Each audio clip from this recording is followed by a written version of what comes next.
Ladies and gentlemen of the radio audience, this is Graham McNamee speaking from the Navy Yard, Washington, D.C. Just a moment ago, the last turn of the propellers of the Memphis brought her close into the dock. In the Navy Yard, there are 25,000 people or so, everybody who could possibly get a pass to get in, and under beautiful skies and also under what seems to be most of the airplanes in the world. The lines of the Memphis are out now. They're on the dock, and the boys are making her fast.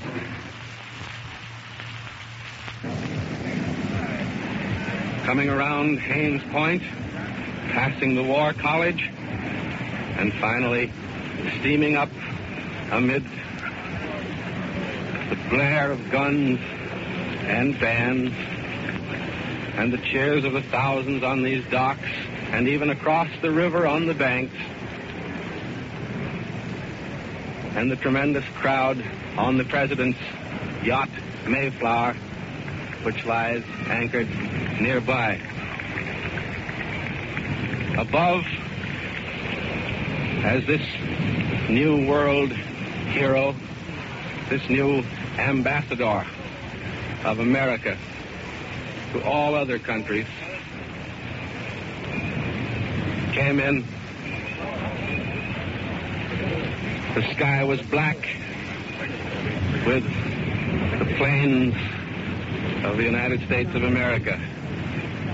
First, tearing along at fearful rate in battle formation, and then filing away in all directions, and then finally coming back into battle array again, swinging all over the sky. Probably 50 or more planes. Lindbergh is coming off the bridge now, and the crowd is jamming around the spot where he will leave the ship. He is followed by a number of officers and well-known citizens. On the dock awaits not only the crowd of us ordinary folks, but the cabinet of the President of the United States, high officials of the Army and of the Navy, all intent on one young boy, an unassuming, quiet boy.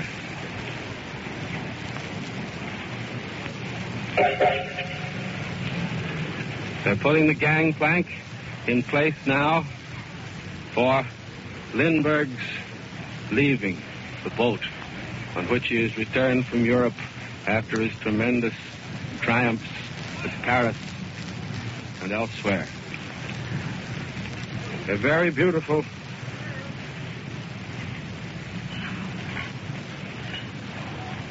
floral gift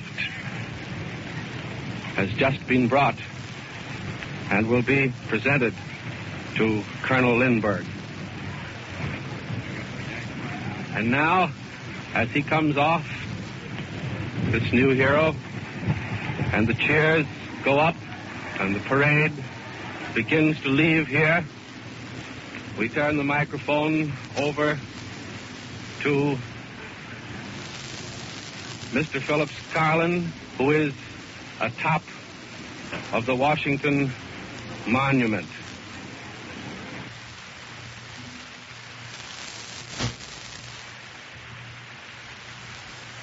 Now, ladies and gentlemen, here we are on top of the Washington Monument. Judging from Graham's description down at the dock, they formed the parade very quickly and are leaving the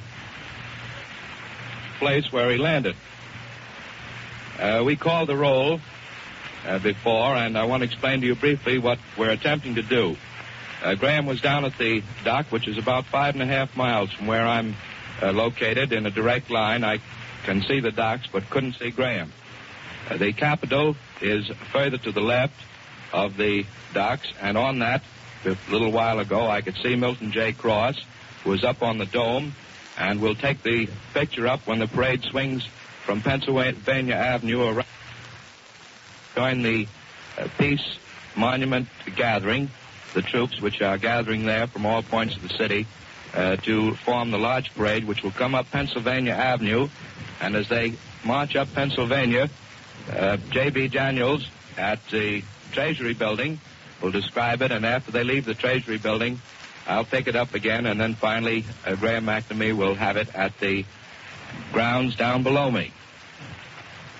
We are approaching a towering shaft set on the crest, whose grassy slopes are now a mass of insects. We enter a vault-like door greeted by a cool breath of air. Come right in. To your left, please. Sit right down. Sit down on the bench there. We ask, you've been here long, I imagine. Yes, sir, 48 years, born in 54 or 5. Knew all the presidents. Roosevelt used to walk around at nights with me. What's that? My name? Walter Scott Jones. Yes, sir. Known some important folks, I have. Tell you one about Harrison. Good truth, too. Here's the elevator, ladies and gentlemen. Keep in line, please. That's right, to the back. The car's full. The elevator quivers. The stone blocks glide down by us, periodically darkened by carved and dated inscriptions. A minute passes. A gust of cool air greets us as we step onto an iron floor. We are 504 feet above the earth below, the monarchs of all we survey. It's swaying. It's the swaying top of the Washington Monument. A great, inspiring sight below us. A man loses his individuality up here, becoming insects. Mere dots of white, red, and green, and purple, and orange below. And though infinitesimal individually, he has joined with other thousands of small creatures in order to become a great mass, sizable enough to pay their respects to one whose spirit and name reach around the world, and to one who today stands like a colossus, astride an ocean, feet on 2 continents, and almost worship of the world.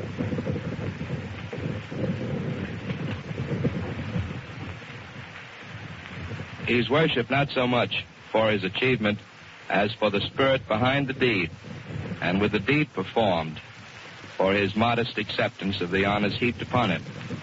The ripple that began in St. Louis some weeks back has been growing until now a huge wave brings him home riding on its crest, with medals his by the score. Countries have paid their homage, but he's still our boy who came home watching for his mother's fate. And now I see McNamee beckoning to me from the Navy Yard down there, so we'll just jump 5.5 miles and put you back there. Now, ladies and gentlemen, we're again back on the pier at the Navy Yard in Washington, and just as we speak, they're beginning to come off the Memphis,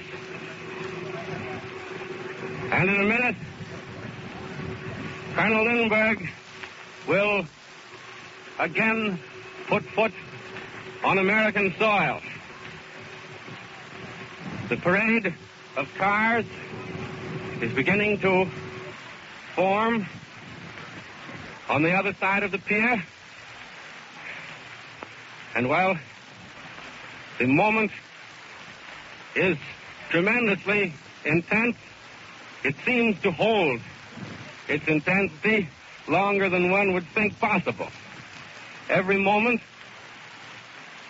the crowd expects Lindbergh off the ship, but for some reason or other, he hasn't come yet, and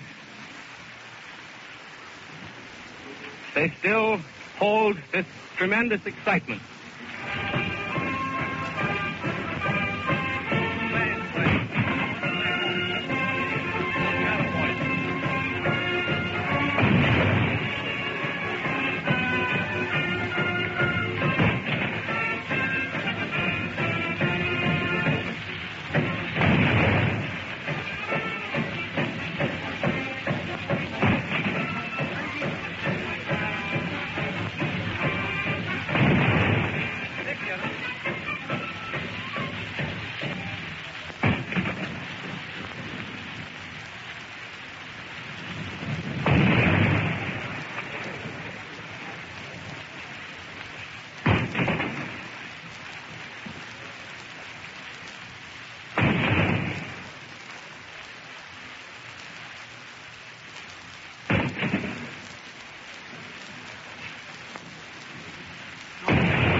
The 19 guns we just listened to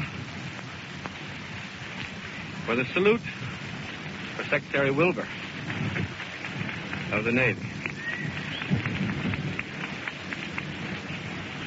The entire white uniformed crew of the Memphis is now lined up at attention along the side nearest the dock, awaiting Lindbergh. Lindbergh is coming down the gangplank, walking slowly, his hat in his hand, quietly, dignified, a darn nice boy. His mother is following. She is on the arm of the Secretary of War.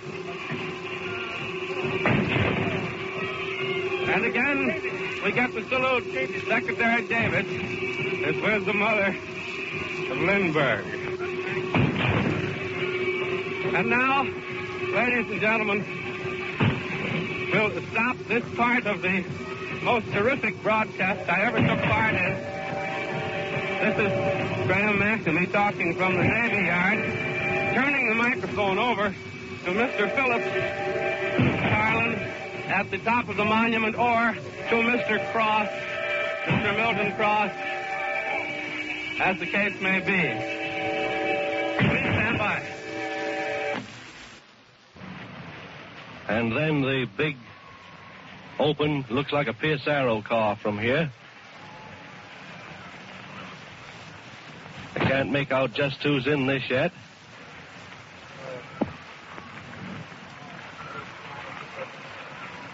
I wonder if you can hear the mobs yelling below now. The shouting is becoming more enthusiastic and audible. Surely that must be Lindy. Yes, sitting in the back of this car with his mother. His hat is off, and his hair is waving in the wind.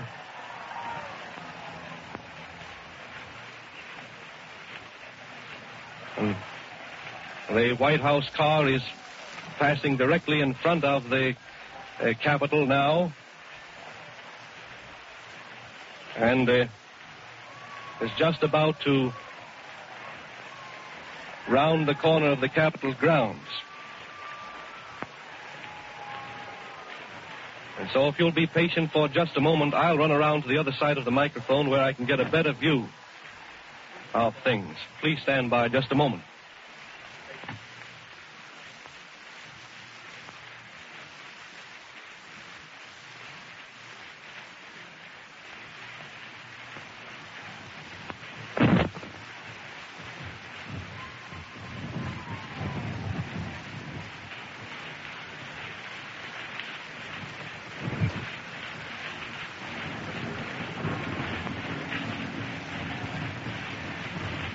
This is Cross speaking from the dome of the Capitol again. I'm now around the other side of the building.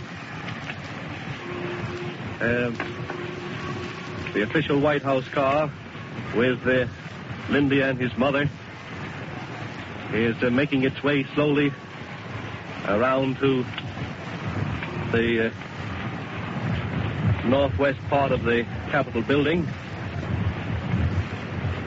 Coming close now to the Peace Monument, where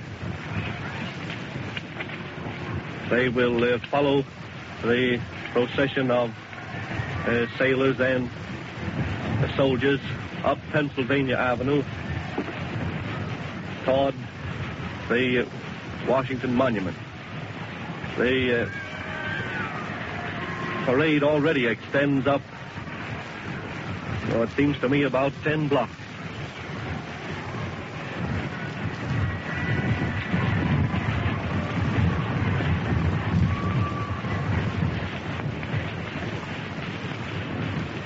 From where I'm standing now, 3 squares away down Delaware Avenue, I can see the magnificent white granite Union Railway Station, and next to that, the new $3 million city post office building. Just below now on the Capitol grounds near the Peace Monument, the military parade under the direction of Brigadier General S.D. Rockenbach is waiting for the command to forward march. Treasury, I think perhaps from the standpoint of the parade, I have the best vantage point in the city. I'm down lower than the other gentlemen and consequently much warmer. Also, I'm in a point where I'm surrounded by the guests of the Secretary of the Treasury, who are all around the steps of the building and in the boxes and leaning out of the windows. They have, for the first time since the last inauguration, thrown the gardens of the Treasury open to the public to handle the vast crowd. Now, I see coming up historic Pennsylvania Avenue, which has been the place of more famous parades and the ground where more dignitaries have passed through than any other street in the country. Motorcycle policemen, followed by an army band.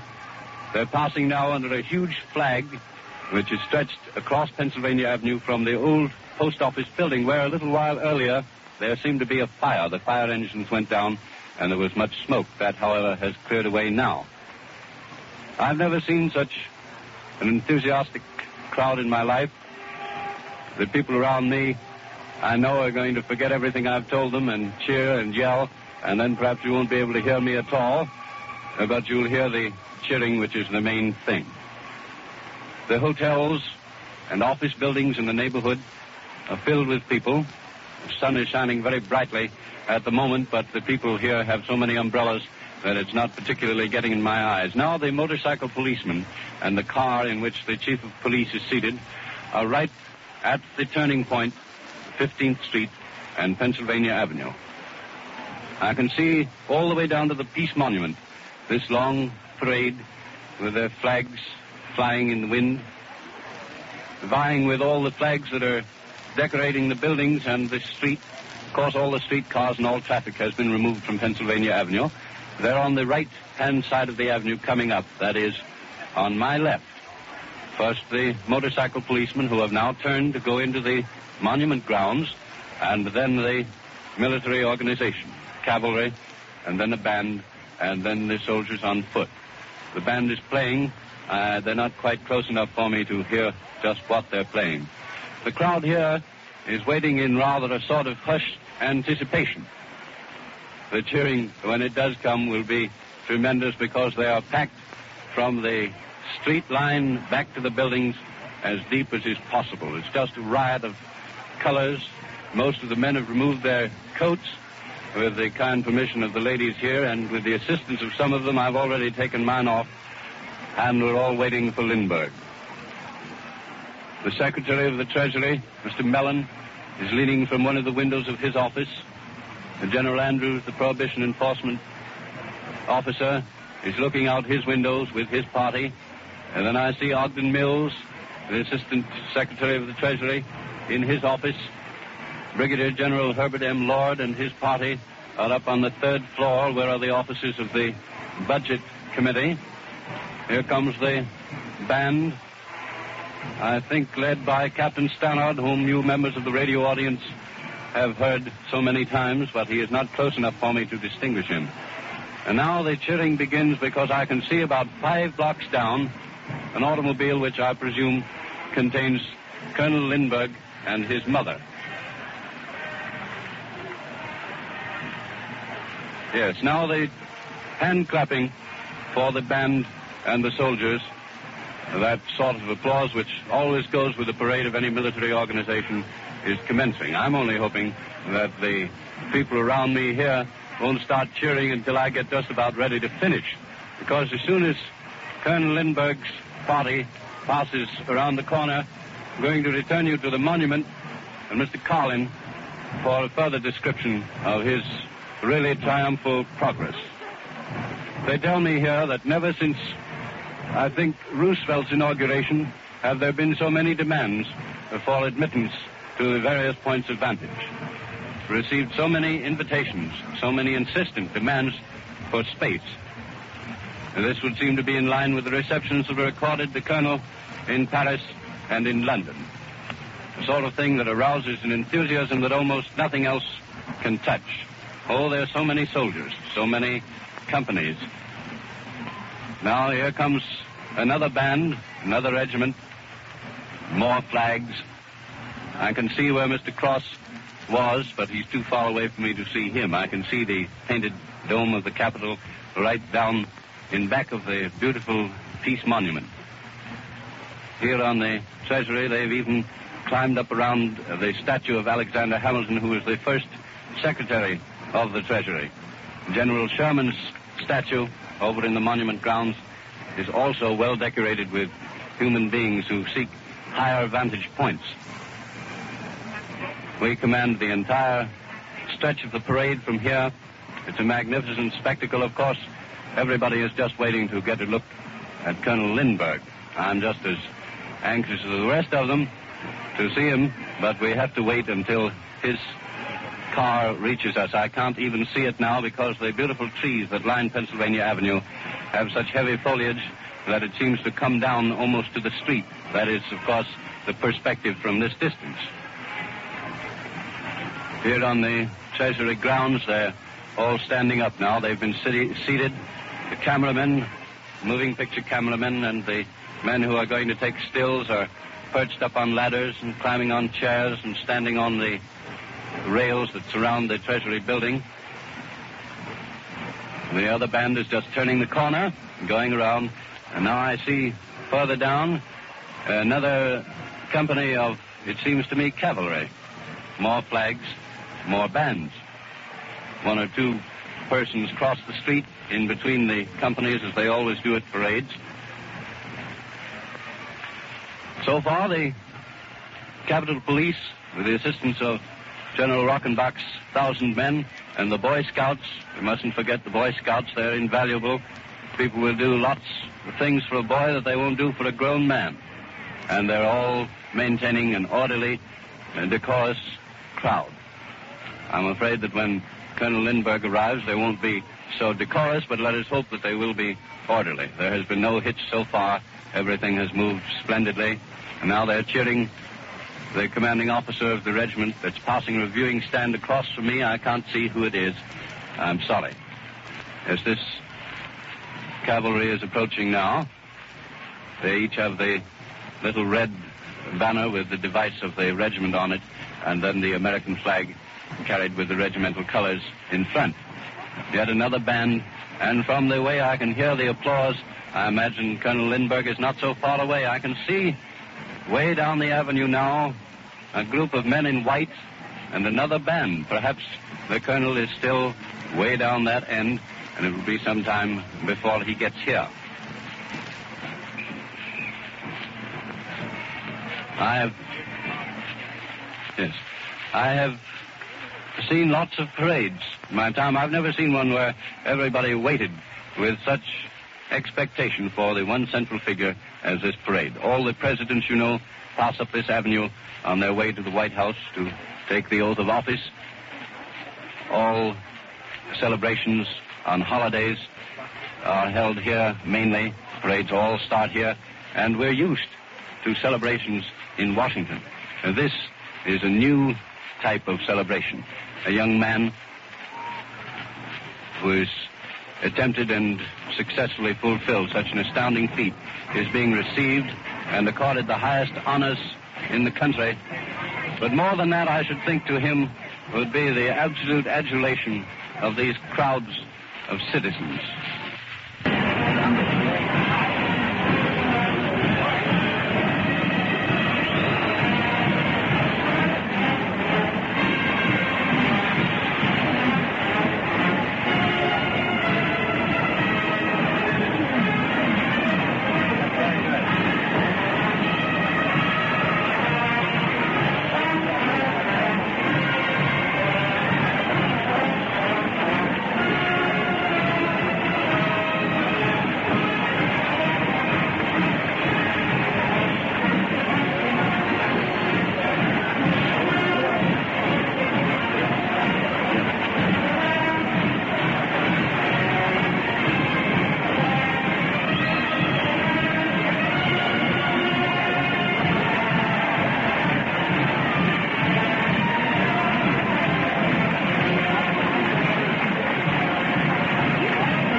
I hope you heard the Marine Band. I saw that they were led by the new leader, Captain Taylor Bronson, who has just had charge of the band, and the applause which you have heard and which you are perhaps still hearing is that which is always accorded to this famous musical organization.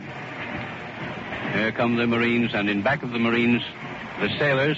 And now when I thought I saw an automobile, it must have been a mirage, because I can't see any at all now. The sailors' band, as the Marine Band, is stretched completely across the road, and when they get within distance, I'm going to turn the microphone around again and see if you can hear the Navy Band. It seems, yes, Lieutenant Charles Lindbergh is leading the Navy Band as always. Now I'm going to turn it around again for the United States Navy Band.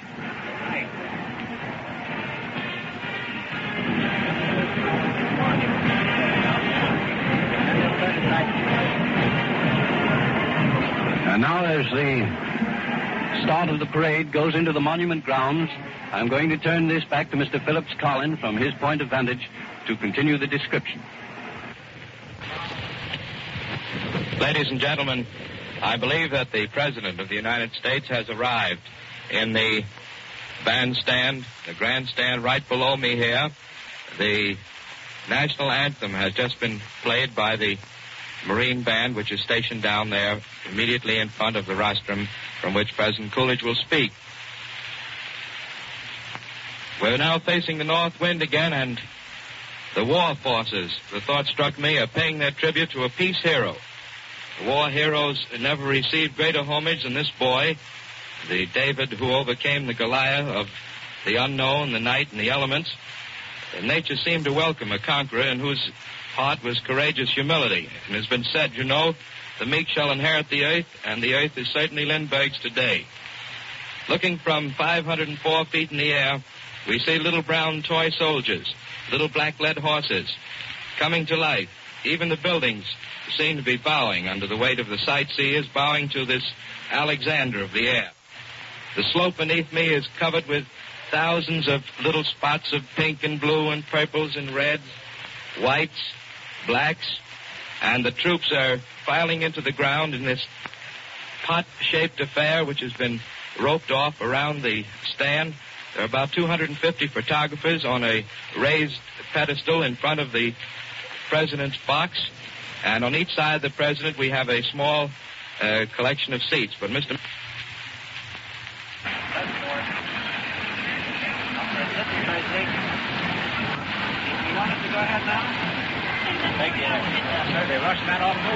This is Daniel again, ladies and gentlemen, back at the Treasury.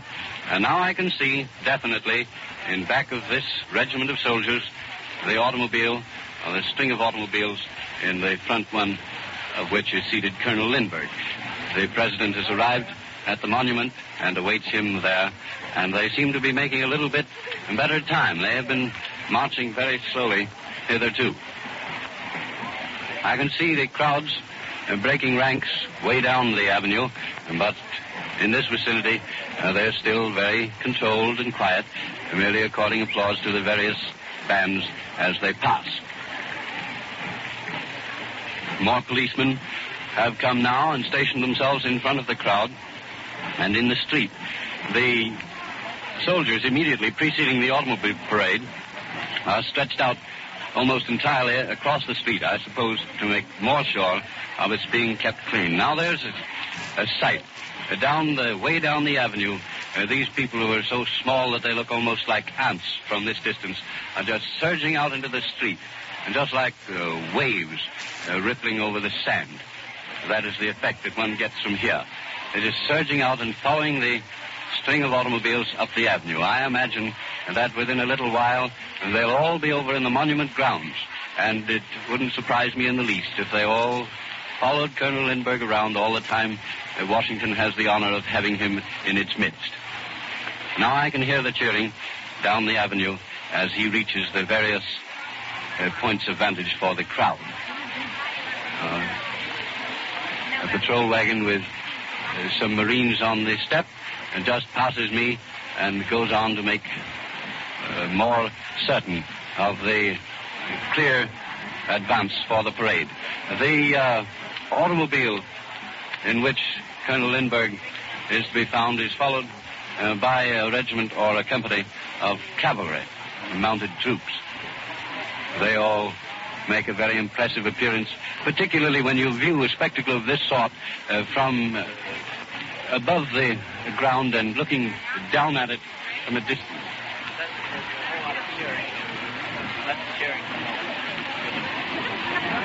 I've just been told that if there's a great deal of cheering, to let you hear the cheering, and I'm quite sure I should have no choice in the matter, because if this crowd around me starts cheering, I shall probably join with them. It would be useless to try and do anything else, even if one were so inclined. And now, can you hear the cheering? I can hear it from here very plainly now down the... He's about, 2.5 blocks away from me now. A long single line of automobiles stretching down the middle of the car line. And now they're waving and cheering in back of the parade, breaking ranks and forming solid phalanx of humanity coming up the avenue in back of Lindbergh. I think sometimes it's much more impressive to see this sort of a parade after the military organizations, who of course are trained in public appearances, to see the crowds surge out into the street and form an impromptu procession of their own. And now they're cheering frantically down there, and it's getting up. So far the police have restrained them all along the line of march. It's a great credit to the Washington Constabulary and to General Rockenbach's men, and again, not forgetting the Boy Scouts. And now they're cheering again, getting closer and closer. He's about to block away now, and I hope that in a moment he'll be close enough for me to tell you what he looks like to me. They're throwing papers out of the windows of a theater on one side of the street and out of the Willard Hotel on the other, the Washington Hotel.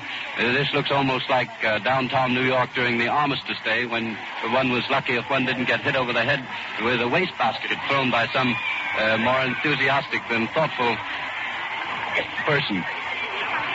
Oh, way down the avenue, you can't see the street for the huge crowds that have come from the sidewalks and surged forward. And now it seems to me that Colonel Lindbergh, he's taking off his hat and bowing to the crowds and standing up. His mother seems to be still seated. And now I see the policemen and have to push some of the crowd back onto the sidewalk. He's entirely surrounded by cavalry. I hadn't thought that. There's a group of cavalry, and then Colonel Lindbergh's car, and then more cavalry, and then the rest of the parade. And now I can see Mrs. Lindbergh, and as they turn for a minute, I can see Lindy himself receiving with his usual modest demeanor the plaudits of this huge crowd. Now listen to this cheering. Now, in just a moment, we're going to turn this back over to Mr. Phillips Carlin in the Washington Monument for a further description. Lindbergh's car has turned and is passing into the monument grounds, and now you will hear again Mr. Carlin. Mr. Carlin. Ladies and gentlemen, this thing is getting me up here, too. The cheering that you heard over the microphone is reaching me through the headphones that I have on. Again, the soldiers have become pygmies, but it seems that the whole city is sending up its applause so that we can hear it even on the top of the Washington Monument. The whistles are going throughout the city, and the crowd is beginning to flock now to the point of next point of interest, the President's stand, where President Coolidge will bestow a decoration upon Lindbergh. I think that it would be appropriate for us to give Lindbergh 3 cheers over the country and make it the greatest cheer that ever went up for a boy or a man. I hope that there are 30 million people or 35 million people listening and enjoying this spectacle as best we can give it, as presented by the National Broadcasting Company and 50 associated radio stations reaching from coast to coast, from Canada to Mexico. Graham McNamee is down on the scene now in front of the President's stand, and we shall once more change the people from little insects to grown folks and let you listen to Graham McNamee on the monument grounds 500 feet below me. And this is Graham McNamee speaking from the press box in the just below the reviewing stand, where very shortly President Coolidge will decorate this new hero of the world. President Coolidge took his seat in the reviewing stand about 10 minutes ago and is now waiting for the approach of Colonel Lindbergh. Everyone on the reviewing stand turns back interestedly to watch this boy arrive. Everybody in the seats, 150,000 people, are straining their necks and climbing onto anything an inch high to 3 feet high, from a piece of wood to a chair. See if they can't get the first glimpse. Photographers, of course, as usual, are all over the lot. Thousands of them up here.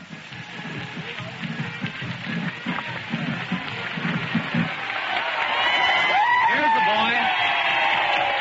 He's come forward, unassuming, quiet, a little droop to his shoulders. He's tired out. Very serious and awfully nice.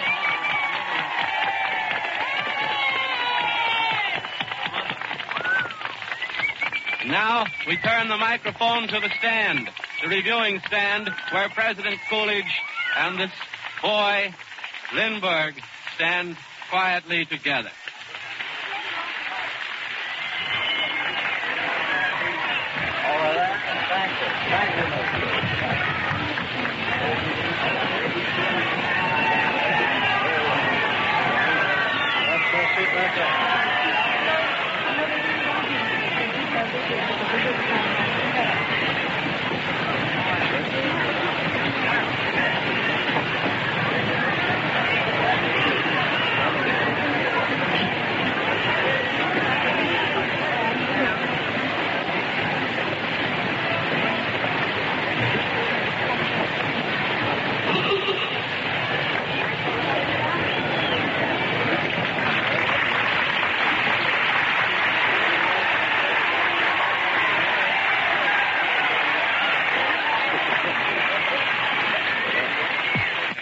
The President of the United States speaks.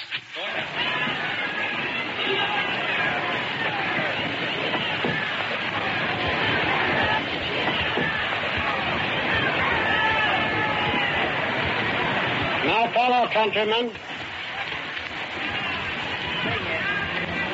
it was in America that the art of flying of heavier than air machines was first developed. As the experiments became successful, the airplane was devoted to practical purposes. It has been adapted to commerce in the transportation of passengers and mail, and used for national defense by our land and sea forces. Beginning with a limited flying radius, its length has been gradually extended. We have made many flying records. Our Army flyers have circumnavigated the globe. One of our Navy men started from California and flew far enough to have reached Hawaii, but being off his course, landed in the water. Another officer of the Navy has flown to the North Pole. Our own country has been traversed from shore to shore in a single flight. It had been apparent for some time that the next great feat of the air would be a continuous flight from the mainland of America to the mainland of Europe. 2 courageous Frenchmen made the reverse attempt and passed to a fate that is as yet unknown. Others were speeding their preparations to make the trial, but it remained for an unknown youth to tempt the elements and win. It is the same story of valor and victory by a son of the people.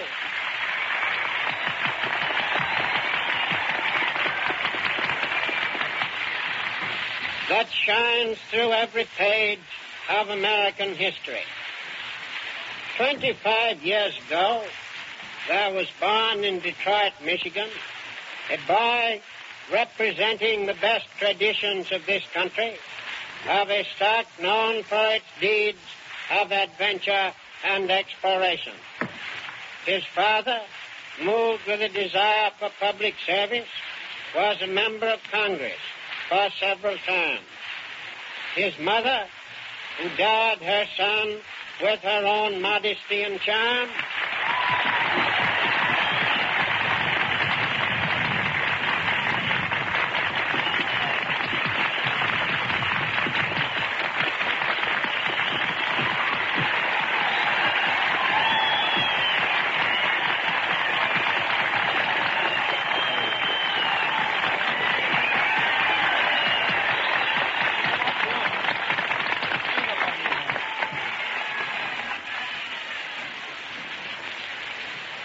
is with us today, engaged in the vital profession of school teaching. She has permitted neither money nor fame to interfere with her fidelity to her duties.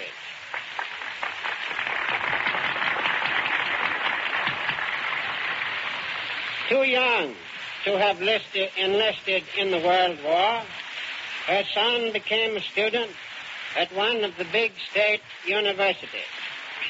His interest in aviation led him to an Army aviation school, and in 1925 he was graduated as an airplane pilot. In November 26, he had reached the rank of captain in the Officers' Reserve Corps. Making his home in St. Louis, he had joined the 110th Observation Squadron of the Missouri National Guard. Some of his qualities, noted by the Army officers who examined him for promotion, are shown by reports in the files of the Militia Bureau in the War Department as follows: intelligent, industrious, energetic, dependable, purposeful, alert, quick of reaction, serious, deliberate, frank, modest, congenial, a man of good moral habits and regular in his business transactions.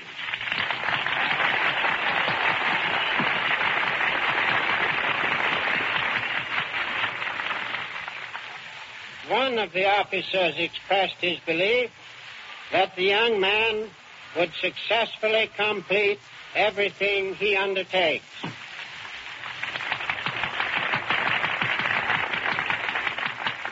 This reads like a prophecy.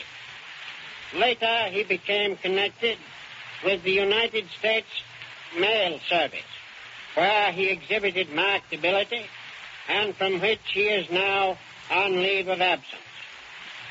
On a morning just 3 weeks ago yesterday, this wholesome, earnest, fearless, courageous product of America rose into the air from Long Island on a monoplane christened the Spirit of St. Louis in honor of his home and his supporters. It was no haphazard adventure. After months of most careful preparation, supported by a valiant character, driven by an unconquerable will, and inspired by the imagination and the spirit of his Viking ancestors, this reserve officer set wing across the dangerous stretches of the North Atlantic.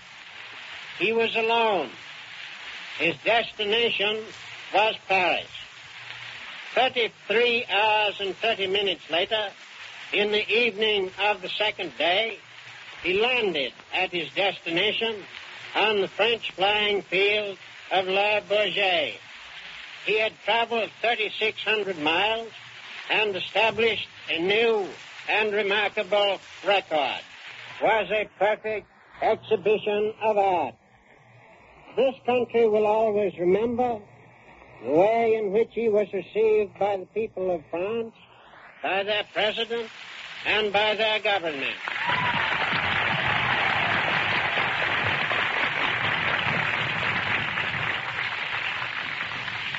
It was all the more remarkable because they were mourning the disappearance of their intrepid countrymen who had tried to span the Atlantic on a western flight. Our messenger of peace and goodwill had broken down another barrier of time and space and brought two great peoples into closer communion. In less than a day and a half, he had crossed the ocean over which Columbus had traveled for 69 days and the Pilgrim Fathers for 66 days on their way to the New World. But above all, in showering applause and honor upon this genial, modest American youth, with the naturalness, the simplicity, and the poise of true greatness, France had the opportunity to show clearly her goodwill for America and our people.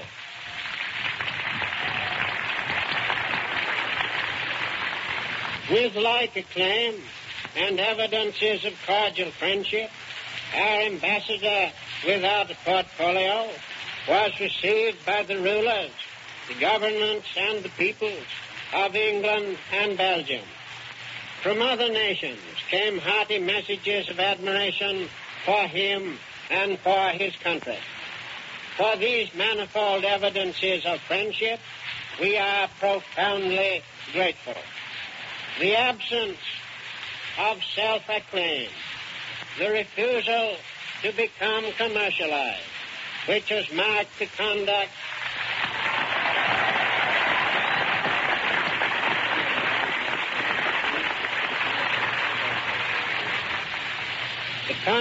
of this sincere and genuine exemplar of fine and noble virtues has endeared him to everyone. He has returned unspoiled.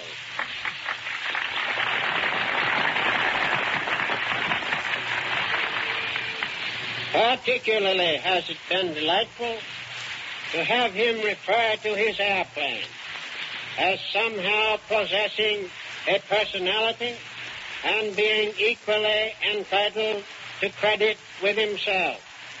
For we are proud that in every particular this silent partner represented American genius and industry. I am told that more than 100 separate companies furnished materials, parts, and service in its construction. And now, my fellow citizens, this young man has returned. He is here.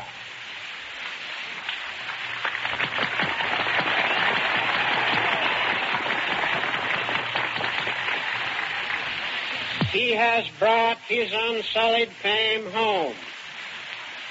It is our great privilege to welcome back to his native land on behalf of his own people who have a deep affection for him and have been thrilled by his splendid achievement, a colonel of the United States Officers Reserve Corps,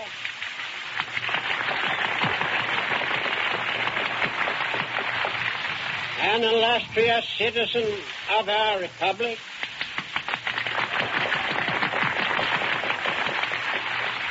a conqueror of the air and strengthener of the ties which bind us to our sister nations across the sea. and as President of the United States, I bestow the Distinguished Flying Cross as a symbol of appreciation for what he is and what he has done upon Colonel Charles A. Lindbergh.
On the evening of the 21st of May last, I arrived at Le Bourget, Paris. During the week I spent in France, the day in Belgium, and the short period in London and England, the people of France and the people of Europe requested that I bring back to the people of America one message from the people of France and the people of Europe. At every gathering, at every meeting I attended, were the same words. You have seen the affection of the people of France for the people of America demonstrated to you.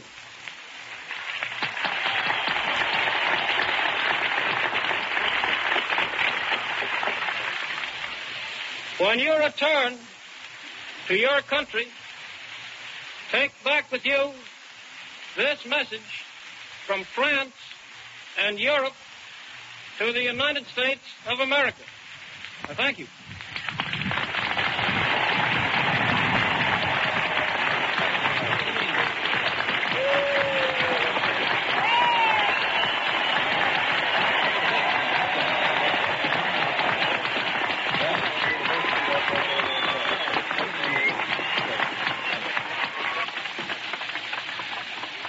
And ladies and gentlemen, we have just listened to the delightful address of Mr. Coolidge, the President of the United States, regarding Colonel Charles Lindbergh and the presentation of the Distinguished Flying Cross to that young man.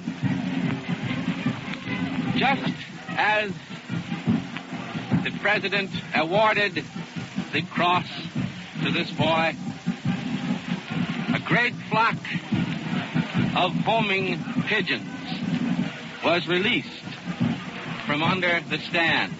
A very fine effect.